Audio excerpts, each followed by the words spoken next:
बिहार के वैशाली लोकसभा सीट से बाहुबली मुन्ना शुक्ला आरजेडी के टिकट पर चुनाव लड़ सकते हैं। आरजेडी प्रमुख लालू यादव से मुलाकात के बाद मुन्ना शुक्ला ने दावा किया कि उन्हें वैशाली से टिकट मिल रहा है। उन्होंने कहा कि लालू यादव ने उन्हें आदेश दिया है कि वे वैशाली से चुनाव लड़ने की तैयारी करें। हालांकि आरजेडी ने औपचारिक रूप से मुन्ना शुक्ला की उम्मीदवारी का ऐलान अभी तक नहीं किया है। बता दें कि मुन्ना शुक्ला डीएम जी कृष्णैया ब्रिज बिहारी प्रसाद के हत्या के आरोप में जेल जा चुके हैं। मुन्ना शुक्ला 4 भाई हैं। उनके पिता का नाम रामदास शुक्ला है। मुन्ना शुक्ला की पढ़ाई मुजफ्फरपुर लंगट सिंह कॉलेज में हुई है। मुजफ्फरपुर का लंगट सिंह कॉलेज एक ऐसी जगह है जहां से हजारों आईएएस और आईपीएस निकले हैं, लेकिन साथ में यहां से बीसियों बाहुबली भी वर्चस्व की जंग का ककहरा सीख कर समाज में आए हैं। मुन्ना शुक्ला के पिता रामदास शुक्ला मुजफ्फरपुर के कोर्ट में वकालत करते थे। इस वजह से उनके चारों बेटे भी 10वीं पास करने के बाद बारी बारी से इसी लंगट सिंह कॉलेज में दाखिल हुए। लंगट सिंह कॉलेज के हॉस्टल में आसपास के जिले से आए छात्रों के बीच जाति और इलाके के लेकर वर्चस्व की जंग चलती थी। उस दौर के राजनेता इसे रोकने के बजाय अपने हित में इसे हवा देना ही मुनासिब समझते थे। छात्रों के बीच होने वाले इस झंझट में कौशलेंद्र शुक्ला उर्फ छोटन शुक्ला उभर कर सामने आए। छोटन शुक्ला लंगट सिंह कॉलेज में पढ़ाई की डिग्रियां हासिल करने के साथ अपराध और राजनीति की भी तालीम ले रहे थे। यहां से निकलने के बाद छोटन शुक्ला ठेकेदारी में गए और बाहुबल के बूते तिरहुत प्रखंड के सबसे बड़े ठेकेदार बन गए। इसी दौरान 1994 में छोटन शुक्ला की हत्या हो गई।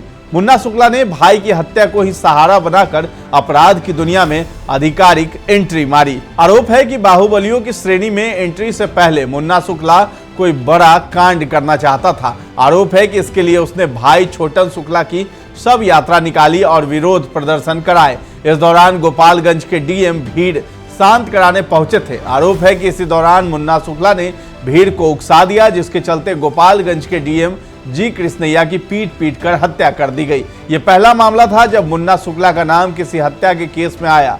इस वारदात के बाद मुन्ना ने बड़े भाई के अपराध की कुर्सी का वारिस बन बैठा। मुन्ना शुक्ला पर हत्या, फिरौती, रंगदारी, लूट, चोरी जैसे तमाम संगीन आरोप लगे और मुन्ना शुक्ला जेल भी गए। जेल जाने के बाद और जेल के अंदर भी मुन्ना शुक्ला की दबंगई खत्म नहीं हुई और जेल के अंदर ही ऑर्केस्ट्रा और लड़कियों का डांस करवाते थे। मुन्ना शुक्ला की पत्नी भी लालगंज विधानसभा से चुनाव लड़ चुकी है, लेकिन चुनाव हार गई थी। मुन्ना शुक्ला का बायोडाटा समझने के लिए थोड़ा फ्लैशबैक में जाना होगा। आइए विस्तार से जानते हैं मुन्ना शुक्ला की कहानी। बिहार का एक बाहुबली नेता जो मौजूदा सीएम नीतीश का करीबी रहा, तो उसे पूर्व सीएम लालू यादव का जानी दुश्मन भी बताया गया। इस नेता का नाम है विजय कुमार शुक्ला उर्फ मुन्ना शुक्ला। मुन्ना को लोग डॉन और दबंग जैसे कई उपनामों से पुकारते हैं। बिहार के चर्चित छोटन शुक्ला हत्याकांड के बाद उभरा मुन्ना शुक्ला बाहुबली तो था ही, साथ ही उसने राजनीति में खूब धमक दिखाई। मुन्ना शुक्ला रामविलास पासवान और नीतीश कुमार दोनों के करीब रहे, फिर दोनों ही पार्टियों से चुनाव जीतकर विधायक भी बने। मुन्ना ने राजनीतिक कद बढ़ाने के साथ रुतबा भी बढ़ाया, जिसके कारण वो जेल से भी चुनाव जीतता रहा। साल 94 में अपने भाई छोटन शुक्ला की मौत के बाद जुर्म की दुनिया में उतरे मुन्ना शुक्ला का नाम गोपालगंज डीएम हत्याकांड में सामने आया। आरोप लगे कि जिस भीड़ ने डीएम की पीट कर हत्या की थी, उसे मुन्ना शुक्ला ने ही भड़काया था। इसी हत्याकांड में आनंद मोहन सिंह का भी नाम सामने आया था, जिन्हें बाद में सजा भी सुनाई गई थी। दरअसल छोटन शुक्ला के अंतिम यात्रा के बीच उस समय के गोपालगंज डीएम जी कृष्णैया की गाड़ी गुजर रही थी, जिसके बाद यह घटना घट गई थी। डीएम हत्याकांड में नाम सामने आने के बाद मुन्ना अपराध का बड़ा नाम बन चुका था, लेकिन मुन्ना को लगता था कि भाई छोटन की हत्या का बदला अभी पूरा नहीं हुआ है। जब 4 दिसंबर 1994 को छोटन शुक्ला और उसके 4 साथियों को AK-47 से भून दिया गया था, तो आरोप तत्कालीन शिक्षा राज्य मंत्री ब्रिज बिहारी प्रसाद पर लगा था। दरअसल 94 और 98 तक मुन्ना शुक्ला ने ठेकेदारी से खूब पैसा बनाया, साथ ही बिहार के दूसरे बाहुबलियों से अदावत लेता रहा। इसी दौरान मुजफ्फरपुर इलाके में ब्रिज बिहारी ऐसे नेता थे जो मुन्ना के बड़े भाई छोटन के दौर से ही बाहुबलियों के सामने चुनौती पेश कर रहे थे। 1998 में राबड़ी देवी की सरकार में ब्रिज बिहारी प्रसाद मंत्री बने और अपना कद ऊंचा कर लिया था। ये बात मुन्ना समेत दूसरे बाहुबलियों को लगातार कचोट रही थी। 3 जून 1998 को मंत्री बृजबिहारी प्रसाद इलाज के लिए पटना के इंदिरा गांधी आयुर्विज्ञान संस्थान अस्पताल में थे। रात को पार्क में टहल रहे थे, तभी अपराधियों ने उन्हें गोलियों से भून डाला। इस केस में राजन तिवारी और विजय कुमार शुक्ला उर्फ मुन्ना शुक्ला, सूरजभान सिंह सहित 8 लोगों को आरोपी बनाया गया। इस वारदात में निचली अदालत से सभी आरोपियों को उम्र कैद की सजा सुनाई गई, लेकिन 25 जुलाई 2014 को मुन्ना शुक्ला, सूरजभान सिंह समेत सभी आरोपियों को पटना हाईकोर्ट ने बरी कर दिया था।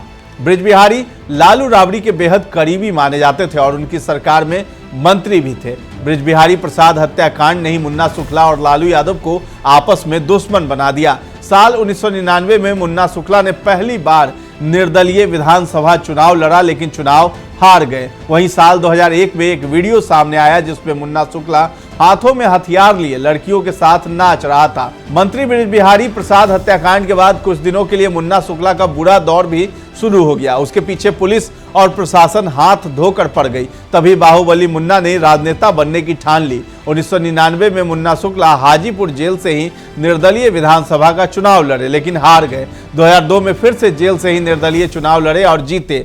2005 में पहले चुनाव में लोजपा के टिकट पर और बाद में मध्यावधि चुनाव में जेडीयू के टिकट पर विधायक बने। इसके बाद से वो लगातार जेडीयू में ही बने हैं। 2009 में जेडीयू ने मुन्ना शुक्ला को वैशाली लोकसभा सीट से रघुवंश प्रसाद के खिलाफ उतारा, लेकिन वे हार गए। इसके बाद मंत्री बृजबिहारी हत्याकांड में जेल जाने के बाद मुन्ना शुक्ला ने पत्नी अन्नू शुक्ला को लालगंज से जेडीयू के टिकट पर विधायक बनवाया। मुन्ना शुक्ला ने साल 2010 में अपनी पत्नी अन्नू शुक्ला को लालगंज सीट से जेडीयू का टिकट दिलवाया और वो चुनाव जीत गई। साल 2012 में मुन्ना पर जेल में रहते हुए 2 करोड़ रुपए की रंगदारी मांगने के आरोप लगे। दरअसल साल 2012 में मुख्यमंत्री नीतीश कुमार ने अधिकार रैली की थी। आरोप है कि इस रैली के नाम पर लालगंज से जेडीयू विधायक अन्नू शुक्ला के पति मुन्ना शुक्ला ने जेल से ही 2 करोड़ रुपए की रंगदारी मांगी थी। इंजीनियरिंग कॉलेज के डायरेक्टर से रंगदारी मांगी गई थी। भगवानपुर थाने में मुकदमा दर्ज हुआ और जेल में छापेमारी कर मुन्ना शुक्ला का मोबाइल फोन बरामद कर लिया गया। तब लालू प्रसाद यादव ने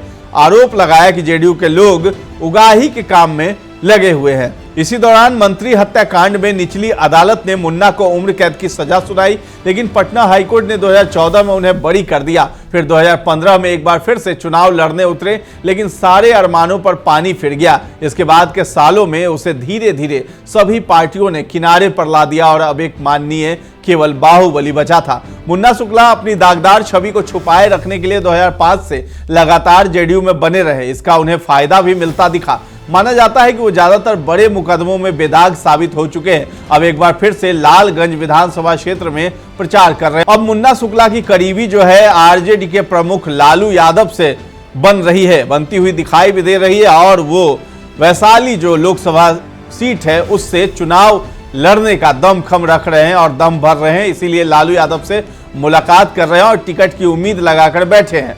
बाहुबल की दुनिया में मुन्ना शुक्ला जब शिखर पर थे तो राजनीतिक दल डर से उन्हें टिकट देती थी। जेल में रहते हुए मुन्ना शुक्ला पर बार बालाओं के डांस कराने के भी आरोप लगे। इसकी तस्वीरें अखबारों में प्रकाशित हुई, लेकिन ये सब मामले एक आध दिन सुर्खियां बनकर कहीं गुम हो गई।